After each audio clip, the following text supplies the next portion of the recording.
दोस्तों, एक कलेक्टर साहिबा अपनी सरकारी लाल बत्ती वाली गाड़ी में बैठकर एक 5 स्टार होटल पहुंचती हैं। वहां पहुंचने के बाद होटल के अंदर जितना भी स्टाफ था और जितने भी कस्टमर वहां खाना खा रहे थे, वो सभी लोग कलेक्टर साहिबा की तरफ देखने लगते हैं। इतनी देर में ही कलेक्टर साहिबा होटल के अंदर आ जाती हैं और अंदर आ जाने के बाद वे सभी वेटर जो वहां पर खड़े हुए थे, उनमें से एक वेटर के मैडम पैर छूने लगती हैं।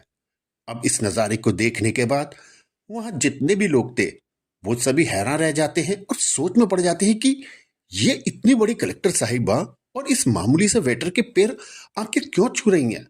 दोस्तों, कौन थी वो कलेक्टर साहिबा और क्या रिश्ता था उनका उस वेटर से? आइए जानते हैं पूरी कहानी की सच्चाई इस वीडियो में। लेकिन दोस्तों, वीडियो में आगे बढ़ने से पहले हमारी आपसे एक रिक्वेस्ट रहेगी कि आप हमारी इस वीडियो को लाइक करके चैनल को सब्सक्राइब जरूर कर ले और वीडियो अच्छी लगे तो दोस्तों के साथ शेयर जरूर करें। दोस्तों, कोलकाता में एक गरीब परिवार रहता था। इस परिवार के अंदर पति पत्नी और उनका एक बेटी थी। जो पति होता है उसका नाम अनमोल होता है। अनमोल मेहनत मजदूरी किया करता और मेहनत मजदूरी करके पैसा कमाया करता। इसी पैसे से अपने परिवार का पालन पोषण कर रहा था। उनकी बच्ची जब 4 साल की होती है तो अचानक से उनकी पत्नी की किसी बीमारी के कारण मौत हो जाती है। और पत्नी की मौत होने के बाद अब वो घर में केवल 2 सदस्य रह जाते हैं, बाप और बेटी। तो जो अनमोल होता है, उनकी फैमिली वाले उसे समझाते हुए कहते हैं कि कोई बात नहीं बेटा, तुम दूसरी शादी कर लो, अभी तो तुम जवान हो। लेकिन जब अनमोल अपनी 4 साल की बेटी की तरफ देखता है, उसके फ्यूचर के बारे में सोचता है, तो उन लोगों से साफ साफ मना कर देता है। वो कहता है कि मैं कभी दूसरी शादी नहीं करूंगा। अगर मैंने दूसरी शादी कर ली तो मेरी दूसरी जो पत्नी आएगी वो पता नहीं कैसी होगी, मेरी बेटी के साथ कैसा व्यवहार रखे। अक्सर ऐसा होता हुआ अनमोल ने कई बार देखा और सुना भी था। इसके बाद अनमोल ही अपनी बेटी का पालन पोषण करने का फैसला कर लेता है और इसी तरह से मेहनत और मजदूरी करके उसे पाल पोस कर बड़ा करने लगता है। दोस्तों, इस बच्ची का नाम उन्होंने राधिका रखा था। राधिका अब स्कूल जाने लगी थी। उधर अनमोल मेहनत मजदूरी किया करता और अपनी बेटी का अच्छे से ख्याल रख रहा था और उसकी पढ़ाई लिखाई में भी उसे आगे बढ़ा रहा था। धीरे धीरे समय बीतता गया और समय बीतने के साथ साथ राधिका भी अब क्लास 10th में आ गई थी। और जैसे ही वो क्लास 10th में आती है तो एक दिन अनमोल उससे कहता है कि बेटी, अगर तुम 10वीं क्लास में अच्छे नंबर लाई तो मैं तुम्हारी किसी भी एक इच्छा को पूरा कर दूंगा। दोस्तों, गरीब लोग थे। अब इस बात को सुनने के बाद राधिका बहुत ज्यादा खुश हो जाती है और कहती है कि क्या सच में पापा, आप मेरी इच्छा पूरी करेंगे? तो अनमोल कहता है कि हाँ मेरी बेटी, जो तुम चाहोगी मैं वो कर दूंगा। उसके बाद उसकी बेटी कहती है कि पापा, अगर मैं 10वीं क्लास में अच्छे नंबर से पास हो जाती हूँ तो आप मुझे किसी 5 स्टार होटल में डोसा खिलाकर लाओगे। मेरी सिर्फ यही एक छोटी सी इच्छा है और मैं 5 स्टार होटल के अंदर बैठकर डोसा खाना चाहती हूँ। इसके बाद अनमोल अपनी बेटी से वादा करता है कि वो राधिका को 5 स्टार होटल में डोसा खिलाएगा। इधर जो राधिका होती है, वो अब दिन रात मन लगाकर पढ़ाई करने लगती है। कड़ी मेहनत और तैयारी के साथ अपने बोर्ड के एग्जाम देती है। दोस्तों, जो राधा होती है वो 10वीं क्लास में बहुत ही अच्छे नंबरों से पास हो जाती है। राधिका ना केवल अच्छे नंबर प्राप्त करती है बल्कि पूरे जिले में टॉप भी करती है। अब ये बात जैसे ही अनमोल को पता चलती है कि उसकी बेटी ने पूरे जिले में टॉप किया है, तो उसकी खुशी का कोई ठिकाना नहीं रहता। वो कहता है कि बेटी, अब मैं तुम्हारी इच्छा को पूरा करना चाहता हूँ। उसके बाद पिता ने काफी दिनों से कुछ पैसे जोड़ कर रखे थे अपनी बेटी को 5 स्टार होटल में डोसा खिलाने के लिए। अगर वे ज्यादा नंबर ना भी ला पाती तो भी उसने सोच लिया था कि इसे डोसा खिलाकर जरूर लाना है। लेकिन अब तो खुशी दोगुनी होती जा रही थी। इसके बाद अनमोल तैयार होता है और अपनी बेटी से भी तैयार होने के लिए कहता है। फिर अपनी बेटी को लेकर वहां के सबसे बड़े 5 स्टार होटल में पहुंच जाता है। अनमोल के पास साधारण से कपड़े थे। वो बहुत पुराने कपड़े थे जो उसने पहन रखे थे और उन्हीं कपड़ों को पहनकर वो 5 स्टार होटल के अंदर एक टेबल पे जाके बैठ जाता है। अब वहां पर जो लोग खाना खा रहे थे वो उनको अजीब निगाहों से देख रहे थे और कुछ कुछ बड़बड़ाने भी लगते हैं। तभी उनके पास एक वेटर आता है जिसका नाम रमेश होता है। वेटर उनसे पूछने लगता है कि हाँ जी सर, बताइए आपको क्या खाना है। इसके बाद अनमोल कहता है कि मेरी बेटी के लिए एक डोसा ले आओ। तो रमेश उनसे पूछता है कि सर, आपके लिए क्या लाऊं? लेकिन अनमोल कहता है कि मुझे कुछ नहीं खाना, मैं केवल अपनी बेटी को डोसा खिलाने के लिए यहाँ पर आया हूँ, क्योंकि इसने अपनी इच्छा के तौर पर मुझसे बताया था कि अगर मैं 10वीं क्लास में टॉप करती हूँ तो आप मुझे किसी 5 स्टार होटल में डोसा खिला देना। तो मेरे पास सिर्फ उतने ही पैसे हैं कि मैं अपनी बेटी को डोसा खिला सकूं, उससे ज्यादा पैसे मेरे पास नहीं है। आप सिर्फ मेरी बेटी के लिए डोसा ले आई है, ये खाएगी तो मुझे भी अच्छा लगेगा। अब इन बातों को रमेश सुनता है तो एकदम से ये बातें उसके दिल पर लग जाती हैं। वे वहां से चला जाता है और होटल मालिक के पास पहुंचता है और उनसे कहता है कि मालिक, सामने जो टेबल पर वो गरीब आदमी अपनी बेटी के साथ बैठा हुआ है, उसकी बेटी ने 10वीं क्लास में जिले में टॉप किया है और इस खुशी में वे अपनी बेटी को यहाँ पर डोसा खिलाने के लिए लाया है। लेकिन मैं चाहता हूँ कि वे आदमी भी अपनी बेटी के साथ बैठकर कुछ खाना खाए, तो मैं इनके लिए कुछ करना चाहता हूँ, उनको अपनी तरफ से खाना खिलाना चाहता हूँ। लेकिन मालिक, मेरे पास अभी तो पैसे नहीं है, मगर जो मेरी सैलरी आएगी आप उनमें से पैसे को काट लेना। अब इस बात को सुनकर होटल का मालिक रमेश से कहने लगता है कि अरे भाई, सारी भलाई तुम ही लूटोगे, जरा हमें भी तो मौका दो। ये बात सुनकर रमेश थोड़ा आश्चर्य में पड़ जाता है, लेकिन मालिक उससे कहने लगता है कि रमेश, ऐसा नहीं है, अगर इस बच्ची ने जिले में टॉप किया है तो ये हमारे लिए भी बड़े गौरव की बात है। ये हमारे जिले की, हमारे शहर की लड़की है, तो हम लोग जो आज इसकी खुशी के मौके पे एक अच्छे से सेलिब्रेशन करेंगे और यहाँ पर जितने भी लोग बैठे हुए हैं सभी को फ्री में खाना खिलाएंगे। ऐसा कहकर मालिक एक टेबल को अच्छी तरह से साफ करवाते हैं, एक वेटर को केक लेने के लिए बाहर भेज देते हैं। थोड़ी देर में केक आ जाता है और केक को उस टेबल पर रखकर अच्छे से डेकोरेट किया जाता है।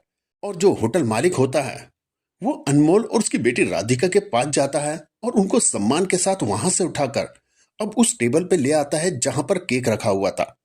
उसके बाद होटल में अनाउंसमेंट किया जाता है कि ये हमारे शहर की लड़की है और इसने 10वीं क्लास में पूरे जिले में टॉप किया है, तो इसकी खुशी में आज यहाँ पर जितने भी लोग खाना खा रहे हैं उन सब के लिए होटल की मालिक की तरफ से सब कुछ बिल्कुल फ्री है।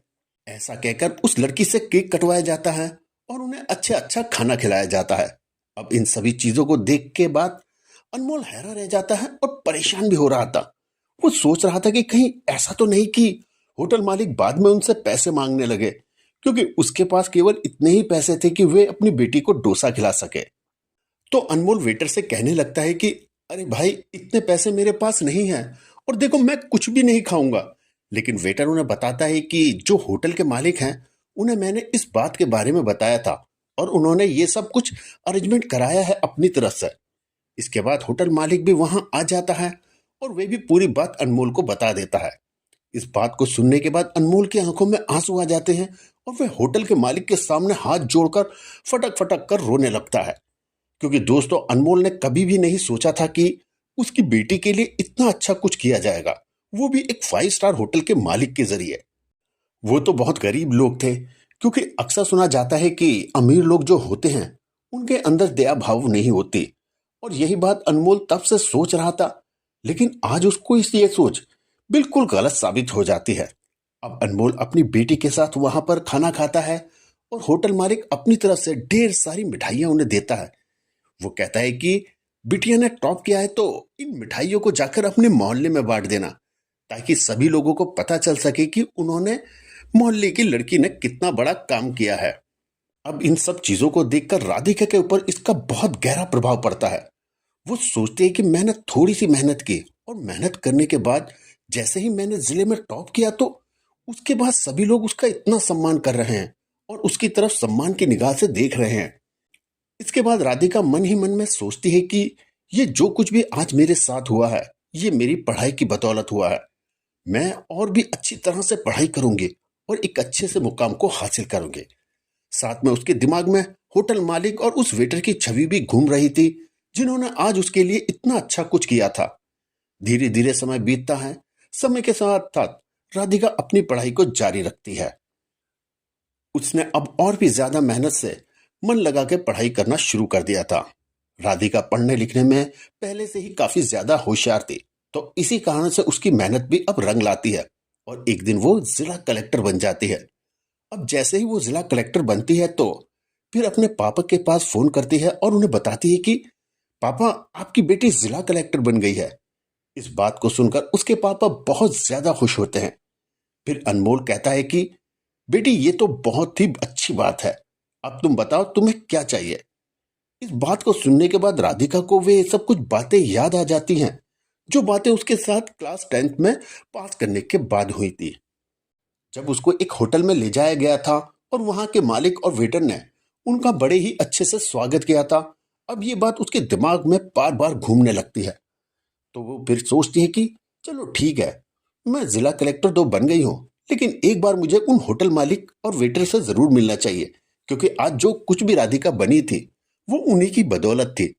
अगर वो लोग उसका हौसला ना बढ़ाते तो शायद राधिका अपनी पढ़ाई में इतनी मेहनत नहीं करती और आज इस मुकाम को कभी हासिल ना कर पाती। धीरे धीरे समय बीतता गया, उसकी ट्रेनिंग भी कंप्लीट हो जाती है और फिर उसकी पोस्टिंग एक शहर में हो जाती है। पोस्टिंग होने के बाद राधिका अपनी सरकारी गाड़ी को लेती है और सीधा उसी 5 स्टार होटल में पहुंच जाती है।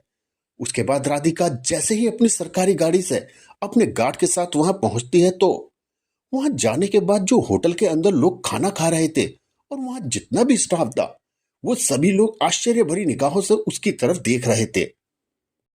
तभी राधिका होटल के अंदर जाने लगती है और वहां के वेटर को देखने लगती है। देखते देखते उसे रमेश नाम का वो वेटर दिखाई दे जाता है। फिर राधिका उसके पास जाकर उसके पैर छूने लगती है।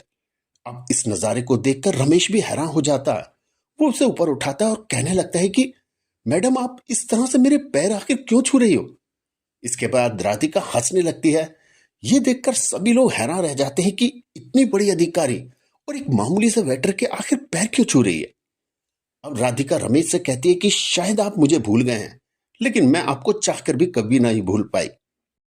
रमेश थोड़ा सोच विचार करता है और कहता है कि मैडम मेरे तो कुछ भी समझ नहीं आ रहा, आप किस तरह की बातें कर रही हैं। तो राधिका बताती है कि आज से कई साल पहले मैं इस होटल में अपने पापा के साथ डोसा खाने के लिए आई थी और उस टाइम आप ही हमारी टेबल पर आए थे, लेकिन आपने जाकर मालिक को बताया और मालिक ने अच्छी तरह से हमारा स्वागत किया। आज जो कुछ भी मैं कलेक्टर बनी हूं वो सब आपकी ही बदौलत है। शायद अगर आपने मेरा हौसला ना बढ़ाते तो मैं अपनी पढ़ाई को एक सीमित दायरे में ही करती। इस बात को सुनने के बाद रमेश को अब वो सारी बातें याद आ जाती हैं। वे भी राधिका को पहचानने लगता है। कहता है कि अच्छा बेटी, तो तुम कलेक्टर बन गई हो। हमने तो कभी सोचा ही नहीं था कि तुम कभी कलेक्टर बनने के बाद भी हमारे पास हमसे मिलने आओगी। और जैसे ही ये बात सब सुनते हैं तो वहां जोर जोर से हंसने लगते हैं। सभी लोग हैरान भी हो जाते हैं कि लड़की कलेक्टर बनने के बाद भी वहां पर आई है और उस व्यक्ति के पैर छुए जिसने कभी 10वीं क्लास में उसका इस तरह से स्वागत करके बधाई दिलाई थी। अब राधिका रमेश से होटल मालिक को बुलाने के लिए कहती है तो रमेश एकदम से मायूस हो जाता है और कहता है कि बेटी जो इस होटल के मालिक थे उन्होंने होटल बेच दिया। तो राधिका उनसे पूछती कि ऐसा क्या हुआ जो उन्होंने ये होटल बेचना पड़ा। तो रमेश उस होटल मालिक की पूरी कहानी राधिका को बताता है। कहता है कि उनकी पत्नी को कोई बीमारी हो गई थी और बीमारी के चलते उन्होंने पहले तो अपने घर को बेचा, घर के बाद जितनी भी जमीन जायदाद थी अपनी पत्नी के इलाज में बेचकर लगा दी। लेकिन इसके बावजूद भी उनकी पत्नी की तबीयत ठीक ना हो पाई और उनकी मौत हो जाती है। पत्नी की मौत का सदमा उन्हें बहुत गहरा लगता है और इसी के चलते वो शराब पीने लगते हैं और शराब पीकर इधर उधर घुमा करते हैं। उनके परिवार में पहले से ही कोई नहीं था, उनकी ना तो कोई संतान थी और ना ही कोई उनका जान पहचान वाला। वो ऐसे ही इधर उधर घूमा करते थे। तो एक दिन मुझे वो ऐसे ही घूमते हुए मिल जाते हैं और उसके बाद मैंने उन्हें अपने घर पर रख लिया। मैं वहीं पर उनको रखकर उनकी सेवा किया करता हूँ। इस बात को सुनकर राधिका को बड़ा ही दुख होता है। उसकी आंखों से आंसू बहने लगते हैं। इसके बाद राधिका रमेश जी को अपनी गाड़ी में बिठाकर उनके घर पर जाने के लिए निकल जाती है। वहां जाने के बाद वो जैसे ही होटल मालिक को देखती है तो होटल मालिक को देखकर फूट फूट के रोने लगती है, जाकर उनके पैरों को छूने लगती हैं। अब होटल मालिक को कुछ समझ में नहीं आता, लेकिन तभी रमेश उन्हें बताता है कि मालिक ये वही लड़की है जिनके लिए पार्टी का सेलिब्रेशन आपने होटल में कराया था और सभी लोगों को फ्री में पार्टी भी दी थी। अब इस बात को सुनकर होटल मालिक की आंखों में आंसू बहने लगते हैं। अब वे काफी बूढ़ा भी हो चुका था। राधिका उन होटल मालिक को सहारा देती है और कहती है कि कोई बात नहीं, जो आपके साथ हुआ वो सच में बहुत बुरा हुआ, लेकिन होली को कोई टाल नहीं सकता। इसके बाद राधिका उन होटल मालिक को लेकर अपने घर चली जाती है और वहां पर अपने पापा के साथ उन्हें रखने लगती है। पापा भी जैसे होटल मालिक की ये दुख भरी कहानी सुनते हैं तो उन्हें भी बहुत ज्यादा दुख पहुंचता है, क्योंकि होटल मालिक असलियत में एक बहुत ही अच्छा और नेक इंसान था और उसके साथ इतना बुरा हुआ, जो शायद किसी बेईमान आदमी के साथ भी ना हो। अब राधिका उनकी अच्छे से सेवा करती। होटल का जो वेटर था वो भी उनसे मिलने आ जाया करता। उन्हें बोल दिया था कि आपको जिंदगी में कभी भी किसी चीज की कोई जरूरत हो तो बेहिचक मेरे से मांग सकते हो। तो दोस्तों, आज की कहानी एक लड़की की है जिसने 10वीं क्लास में टॉप किया। उसके बाद एक सेलिब्रेशन ने उसकी जिंदगी को बदल के रख दिया और वो एक जिला कलेक्टर बन गई। जिला कलेक्टर बनने के बाद उसने कुछ ऐसा कर दिखाया जो शायद किसी ने सपने में भी नहीं सोचा था। आप क्या कहना चाहेंगे राधिका के बारे में? क्या कहना चाहते हैं अनमोल जी के बारे में? आपकी जो भी राय हो हमें कमेंट्स बॉक्स में जरूर बताएं और वीडियो अच्छी लगे तो वीडियो को लाइक करके चैनल को सब्सक्राइब जरूर करें।